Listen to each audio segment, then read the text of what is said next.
Mark. Yes, you might recall in January for UK column, I went to the Texas state capitol in Austin to cover the legislature a little bit. And at that time, Senator Bob Hall had a bill about Texas and at least one other state forming a state compact. That way they could enforce federal law more readily at the border. But that's a long term and somewhat problematic approach. My sources for a long time have been saying we need to be getting to the brass tacks. We need to be able to repel the invasion due to the large numbers of illegal immigrants coming over in short periods of time. And it just so happens that Matt Schaefer, a state rep out of Texas, out of Tyler, has unveiled a bill, House Bill 20. There's also House Bill 7, but this is the Texas Tribune we're seeing on the screen, talking about House Bill 20 mainly. There's also number 7, which is similar, but not quite as gritty. House unveils bill giving state authority to repel, there's the key word, and return migrants crossing from Mexico.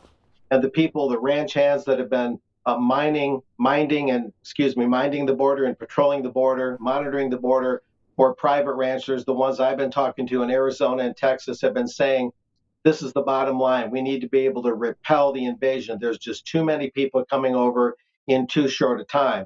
We don't have time to go through elaborate gymnastics dealing with all sorts of other issues. That way we can get a handle on issues and people that really deserve asylum can then get it. But otherwise, it's just too chaotic and it's just too overwhelming. And so we have this bill now that is looking the right way. Now, going on to the next slide here, this is also from the Texas Tribune article, which is a liberal leaning online newspaper. It quotes here Roberto Lopez, Senior Advocacy Manager for the Beyond Borders program at the Texas Civil Rights Project, called Representative Schaefer's bill, mainly House Bill 20, quote, the most dangerous proposal we have ever seen on border issues, which is a real stretch in terms of his comment. Then he added a new military force under Governor Greg Abbott, potentially staffed by vigilantes deputized as law enforcement authorities. Get that? Will provide no protection to border communities whatsoever, Lopez tried to say, is what the way I would have wrote it. Trying to solve what is fundamentally a humanitarian crisis with a full frontal military response shows a reckless disregard for the safety of the people in our state and a fundamental misunderstanding of the root causes of the issues at our border. What a way to pontificate. Anyway, moving on. This goes on to quote Cesar Hernandez, an immigration attorney and law professor at Ohio State, saying that any attempt by Texas to enforce immigration law would face lawsuits. Well, a lot of ranchers would rather have the state facing lawsuits than their property and life and limb facing threats every day, which is happening now. Well, this Cesar Hernandez went on to say, he also said if the proposal would be adopted into law, it would send a strong message that Texas is not interested in helping asylum seekers. Now, asylum, I looked it up, of course, again. Asylum is a very limited thing, and we'll talk about that in a minute. But let's move on to this one. That comment a couple slides ago, it talked about vigilantes. Well, what is a vigilante? A vigilante is a member of a self-appointed group of citizens who undertake law enforcement in their community without legal authority. So under House Bill 20, there is legal authority granted even to citizens as well as law enforcement to repel the invasion. So in no way is this vigilantism at all. You'd have to have an absence of legal sanction, an absence of legal authority, with people literally taking the law into their own hands to have anything even close to a vigilante. So this is the way all this hyperbole is dished out by these so-called civil rights organizations to cloud these issues, which otherwise could be fairly clearly and straightforwardly solved. Now, this is a picture of Representative Matt Schaefer, a Republican, that is the main thrust behind House Bills 20 and 7. That's just a quick picture of him, what he looks like. And moving on from there, we have a little bit about the bill itself. And without getting into it too much, the findings of the bill, and this is sort of the rationale for it, it's called the Border Protection Unit Act. The security of Texas and the sovereignty of the state has been threatened by the deadly activities of transnational cartels operating throughout the state and the U.S. Many Texans have lost the peaceful use and enjoyment of their properties due to criminal activities along the border. Lethal quantities of opioids, such as fentanyl, are being trafficked into Texas and beyond, resulting in the poisoning deaths of thousands of people throughout the country.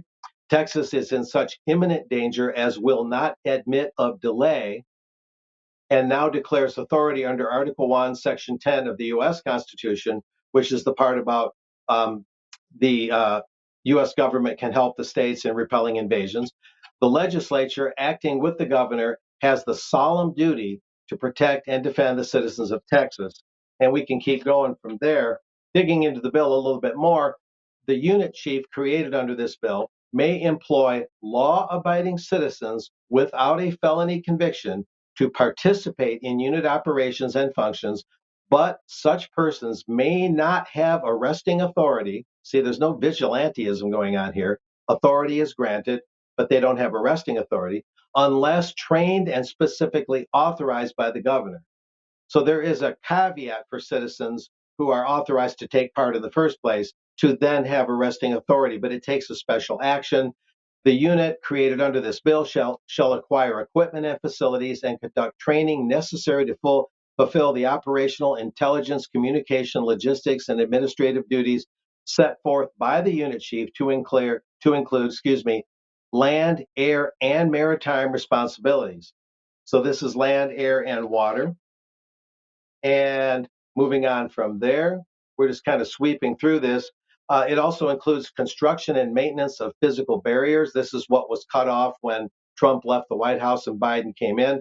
The unit shall oversee the construction and maintenance of walls, fences, and other physical barriers along the border with Mexico in order to enhance safety and security.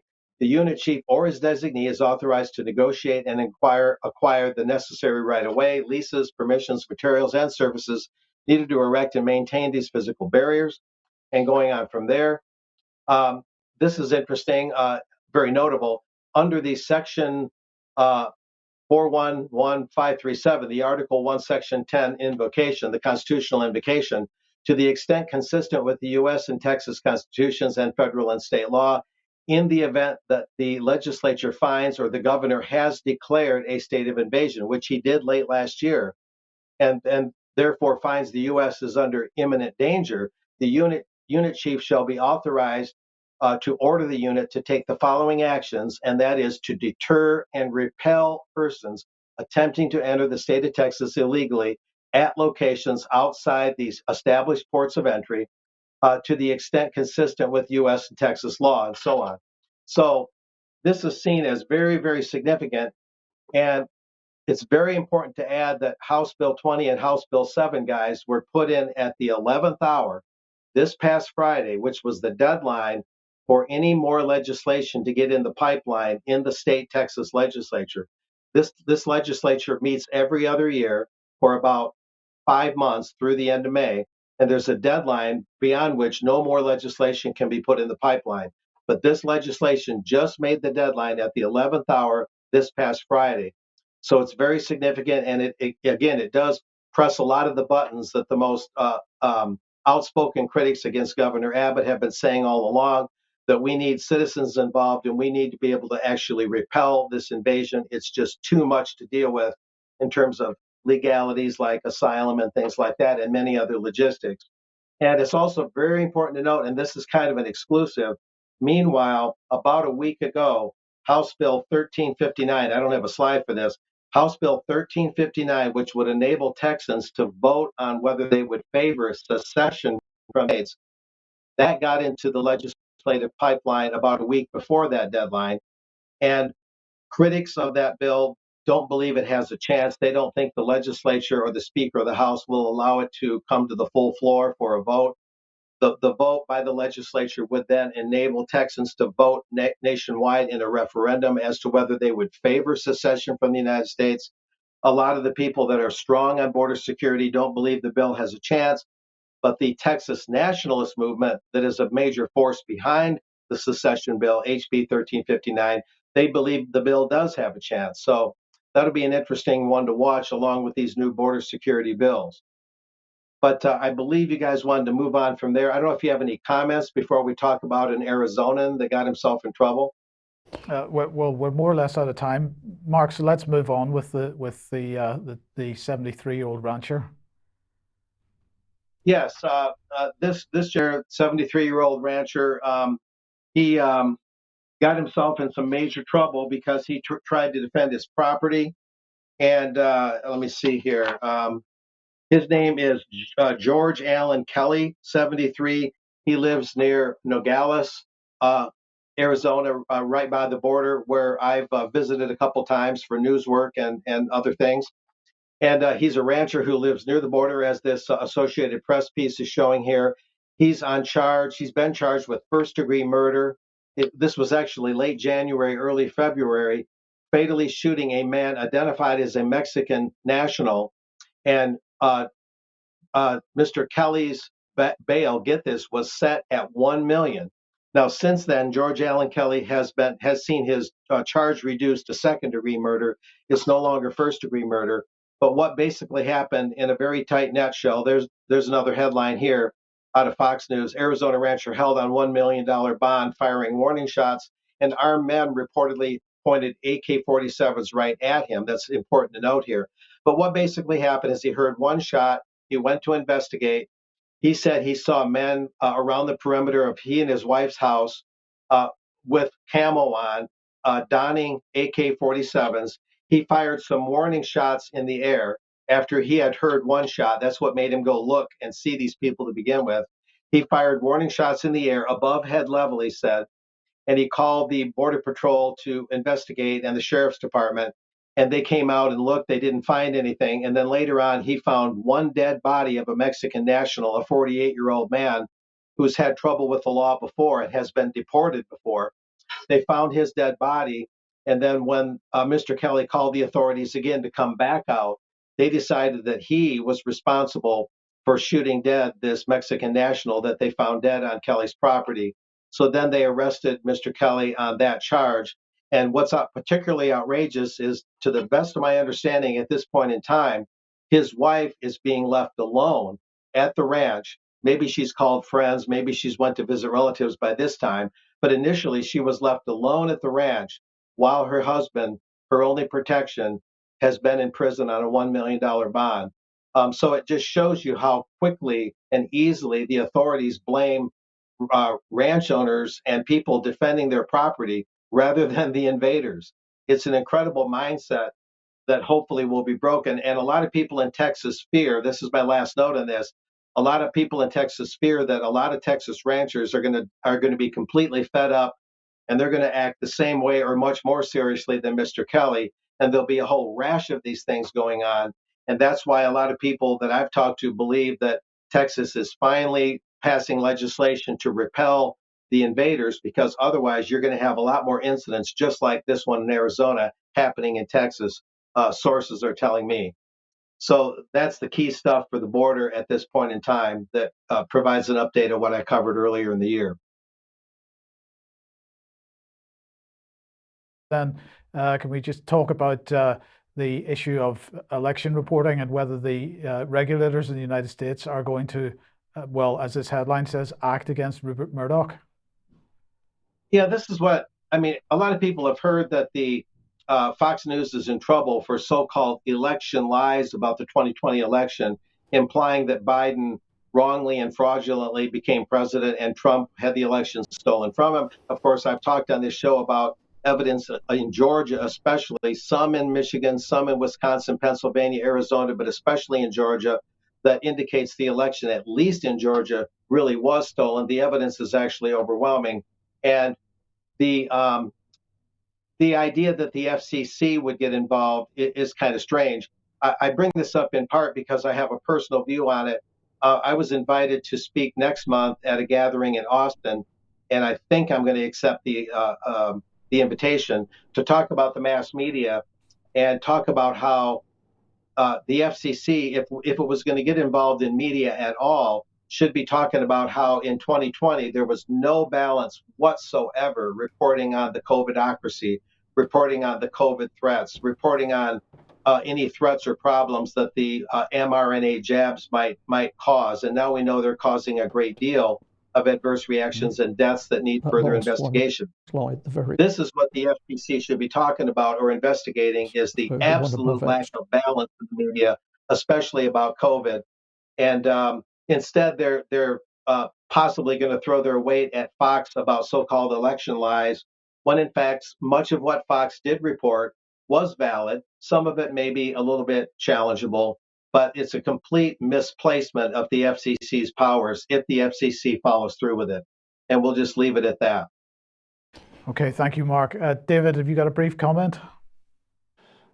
Just a little breaking news. Bank contagion. First Republic Bank in the New York Stock Exchange is down 85% in share value in the last 5 days, most of it in the last couple of hours. So the contagion has not been stopped by the promise of infinite money by the Fed, and the problems go on. Okay, well, we're going to have to watch that very closely. Okay, well, we're just going to end on one humorous cartoon. This is the Russian view of the West, and I don't think that they're far off on this one, but a lot to be discussed around what's in that image. But there we are. That was we'll keep that for extra, then. Yes. Well, we have got a packed extra. Do we do this following one, Mike? Perhaps we should. If you go on, let's just do it. We've got a tweet here, and it says, yet again, UK column puts BBC News, Sky News, Channel 4 News and ITV News, effectively your sorry arses to shame.